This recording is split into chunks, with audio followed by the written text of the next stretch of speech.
What are you earning? Why do you think the youth worker's worth half that if they're going to work for your church? What if we took the mean of the people employed on the PCC and we paid the youth worker that? Could we manage that? If we can't, maybe we need to rethink whether or not we should be employing somebody. I mean, even just asking the question should make people pause and think. It does, yeah.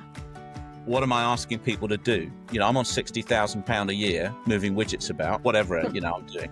But this person's working with my kids, discipling the next generation. Are those things less valuable? So we need to have the conversation, because I think sometimes we just think, well, it doesn't really matter what we pay them. What's the cheapest we can go so that we can get someone? That shouldn't be what we're Church thinking. likes to get things on the cheap, don't we? We like to, if we can do something for free, if we can get a volunteer to do it, even better.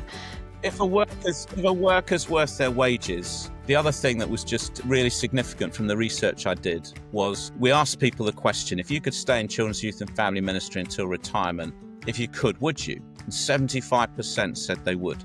So we've got, much like we have people that feel called to the priesthood or called to church leadership, we've got a whole crowd of people called to serve children, young people and families for their lives. It's what they see as being their life calling. And surely as the church, we should be creating vocational pathways so people step into that, champion it and bring it to the fore as much as we do other responsibilities and leadership roles within the church.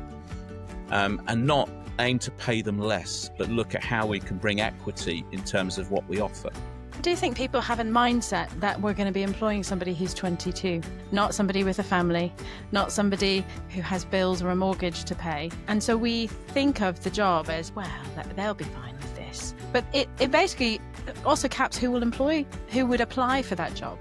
Because you would look at that and you think, well, I can't live on that. If I'm going to put my kids in preschool or nursery or something like that so I can afford to do this job, I can't afford it. But churches want to pay somebody who's 22 because they can pay a 22-year-old less. But they want that 22-year-old to have 10 years experience.